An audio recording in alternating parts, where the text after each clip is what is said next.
Thank you for visiting us at christianphotoshops.com. Today we're going to be doing a 15-minute tutorial, and this one is going to be on how to create the image that you see here. The image that we're going for is to show the freedom that you have in being a Christian and that you are no longer bound by your sin. So the broken chains coming down from the woman's hands, this signifies that you're no longer a slave, but you're now free in Christ. So this is what we're going for. This is only going to take a few minutes, so let's go and get started. Alright, we've got our blank canvas open, and one thing I like to do before I get started with the Photoshop is I like to have an idea in mind of what I'm going to create. And what we're going to create for this image, I'm envisioning kind of a hill at the bottom, and in the background we're going to have kind of a sunset type picture. And then on top of this hill, in silhouette, since the background's going to be very bright, we're going to have a model. It's going to be a woman, and she's going to be standing on the hill, and she's going to have her hands extended out. And then from her wrist, we're going to have some chain links that'll come down, and the bottom one's going to be broken, and so the other side's also going to come down from her wrist. And this is going to signify that her chains have been broken. She's now free. She's released from the bondage to sin, and now she's free under grace. And so we're going to have her in silhouette. The chains will be in silhouette. She's going to be on a grassy hill or just some kind of hill, and the background is going to be a sunset. So that's what we're going for. For this image, you're going to need some images to work with. I have a picture of a model, just a woman just standing in a room right here with her hands extended, and I went ahead and cut her out of the background, so we have her cut out of the background. You're also going to need some chains. This set of metal chains links, we just got at Lowe's. Just took a picture of it, and I've also already extracted it from the background, and so that's good to go as well. So we're going to need those two pictures, the woman and the chain, for this one. Let's go back to our original. We can go ahead and delete that sketch. First thing I'm going to do is we're going to create the grass or the hill or whatever we want to call it right there. And so what I'm going to do is I'm going to use a brush,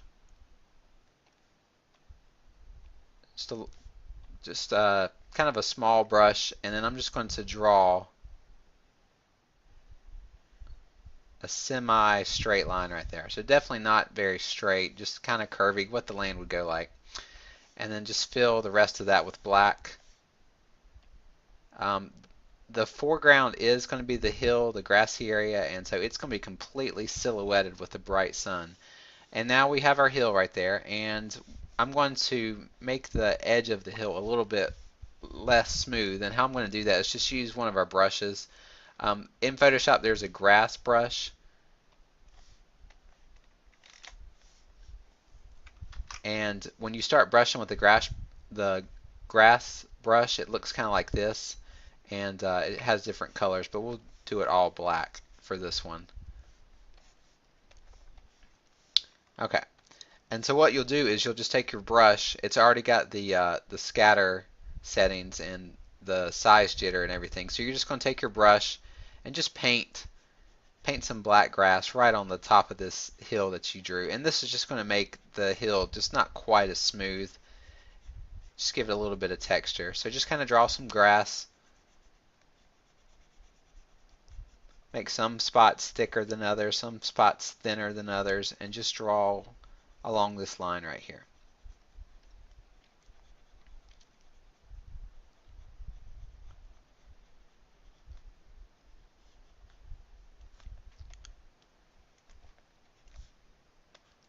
Alright, that looks fine like that. So we've got our background, our foreground rather, we've got that going right there. We can go ahead and, actually let's go ahead and make the background. So we're going to work on the sunset now. And for the sunset, we're going to do a different style right here. Just grab any type of sunset or clouds or any type of picture. Just go out and take a picture. It doesn't matter what the picture is because we're going to alter it so much. But here's a sunset picture that I have in my portfolio, and so we'll use that. Put this on the bottom layer and just kind of stick the sunset somewhere in the picture in the back. Don't worry about the size or stretching it out or anything like that because we're going to change it. Alright, so now a cool trick I like to do is I like to alter this sunset, and what I'm going to do is go to Filter, Blur, and then go to Radial Blur. And then on Radial Blur you have two options. You have the Spin Blur, which blurs the image in a circle, and you also have the Zoom Blur, which kind of zooms into the picture, and so all of the edges of the picture are zoomed into the center of the picture, and then it blurs it. So what I'm going to do is I'm going to do the zoom blur and go all the way to 100, and then I'm going to just move the center kind of down there about where the horizon is, and then click OK. And what this is going to do is it's going to give a very dramatic effect to the background, and it's not going to be recognizable, but it's going to be a kind of a neat effect. So you see all the light rays coming down like that. And then what we're going to do is we're going to take another picture of a sunset. We're going to use this one right here, just another one from my portfolio that we're going to use. And I'm going to stick it right on top. Kind of drag that white part kind of towards the center. Okay. And then do the exact same blur as you did earlier. So do the radial blur, and it's going to do the exact same effect on this sunset as the first sunset. So we're going to have two of these effects on top of each other. And then what we're going to do, we're going to go to your blending mode, and then you can play around with your blending mode and see what looks different. We could do overlay, which is really dark, or we could do maybe like a screen, which kind of lightens it up a little bit.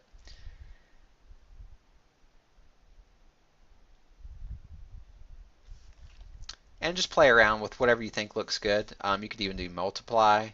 That'd be really dark. So I think we'll do probably overlay. You could actually do overlay and then duplicate that and maybe do a screen. Maybe something like that. So whatever you have as your background, whenever you're happy with it, we'll just leave it like that. Alright, we have our background, we have our foreground. Let's go ahead and add the model on there. So we have our model right here. I've already deselected her from the background. Go and put her on the very top of the grass, and we're going to size her down. And we're going to have her about, we want to have her in proportion to the grass that we made. So about like that, I think will be fine. And she is not in silhouette, so what we're going to do is go to your effects down here, do your color overlay, and then change the color overlay to black. And then now she's completely silhouetted like she would be during a bright sunset or a bright background. One thing we're going to change really quick, she has jeans on in this picture, which is fine, but I'm going to add, I'm going to make her wear a skirt for this picture, and that's very easy to do with silhouettes.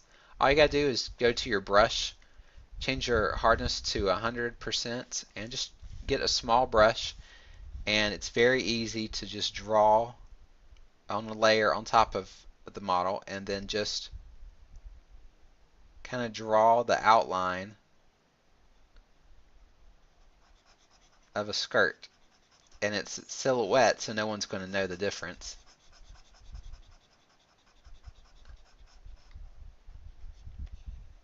Just like that.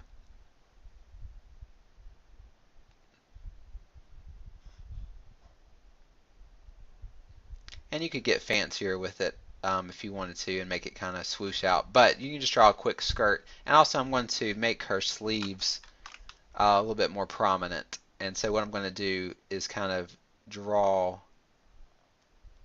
just a little edge right there. Actually, let's make our brush size even smaller.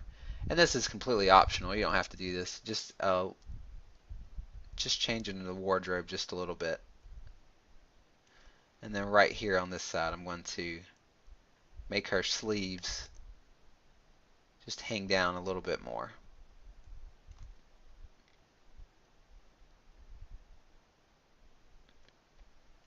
Okay. Alright, so we've got our model. She is on the grass, and next thing we're going to do is add the chains. So go to select your chains picture, and then add it to your canvas, and then we're going to size it down.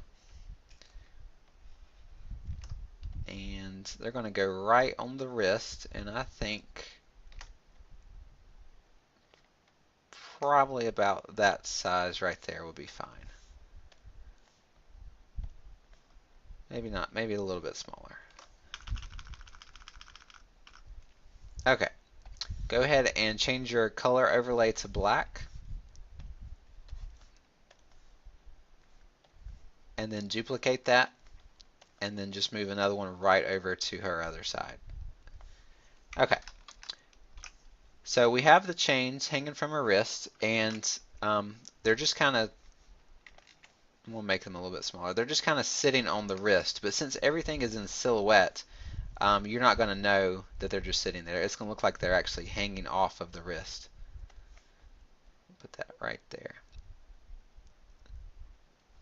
Okay, and I think it's good to have one chain maybe a little bit shorter than the other. So what we're going to do is make a mask on this one right here, and we also have to break the chain anyway. So what I'm going to do is on the mask on one of the chains, I'm going to take a brush and I'm going to just erase part of the chain. Now we're signifying that the chains have been broken, and so we need to make sure that the link, the bottom link, is broken. So I want this chain to be a little bit shorter, so we're going to go to this one right here. And all you got to do to make it look like a broken chain is just go right across the top,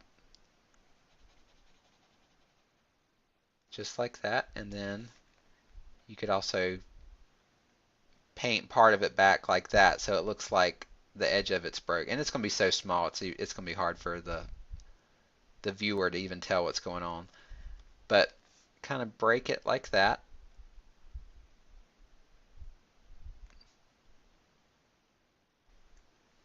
Okay.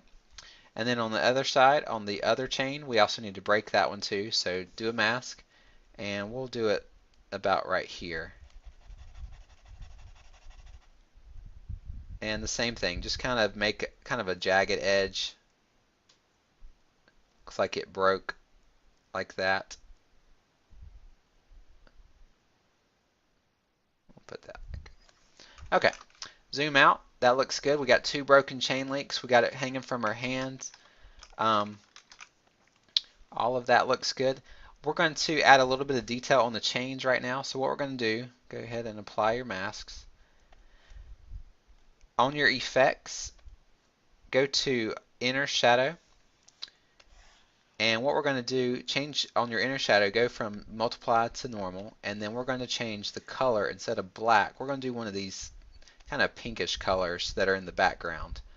So choose like a pink color and make it almost white, but with just a little bit of color of pink. So kind of like that. And then what you're going to do is just click off the global light. Fine. Change your distance down just a little bit, maybe to like 3, and then your size can stay about 6 or 7, and then increase your opacity. And what this is going to do is just add a little bit of depth to the chain, and then copy that layer style, do it to the other chain. There we go. And then we can move both of those below the model.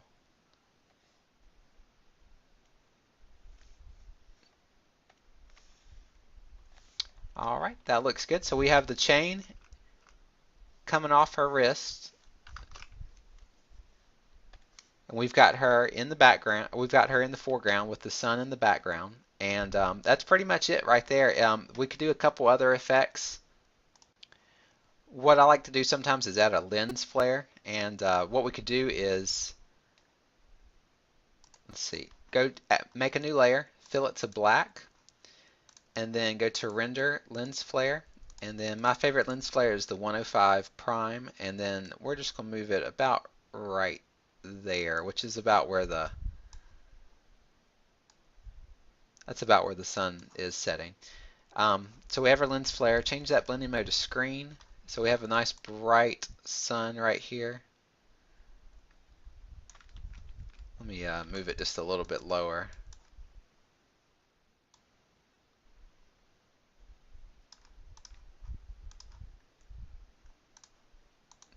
All right, so we have a nice lens flare right there, right on the horizon. So you could leave it right there on the left side.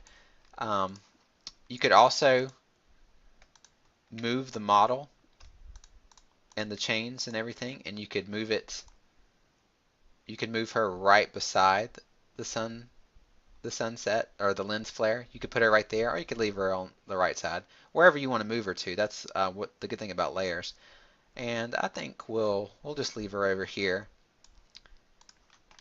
And then I'm going to rotate this just a little bit.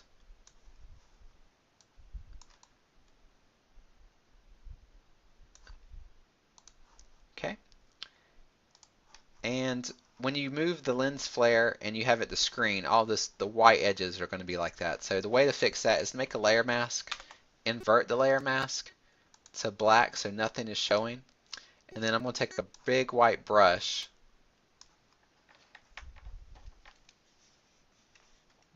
change the opacity down to about 30% or so, and then I'm just going to use that white brush and paint carefully that lens flare right there. And then that way, since I'm just painting the bright part, I'm not painting those edges. Okay,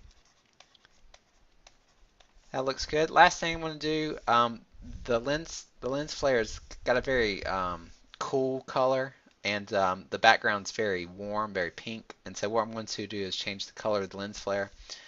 Just go to your adjustment layer, do hue and saturation, clip it there, do the colorize, and then we're going to change it to maybe like an orangish pink color, kind of like that. All right, I think that's it. We can call this a finished Photoshop. We've got in just about 15 minutes, we have created an image of a woman with her chains having been broken. This signifies um, that she is no longer a bondage to her own sin, but she is now free in Jesus Christ through His grace. And so I hope that you've enjoyed this Photoshop tutorial. If you have any questions about this tutorial or any of our other images, please contact me. Our information is right on the website. But thanks again for visiting us at ChristianPhotoshops.com, and we'll talk to you soon. Thanks.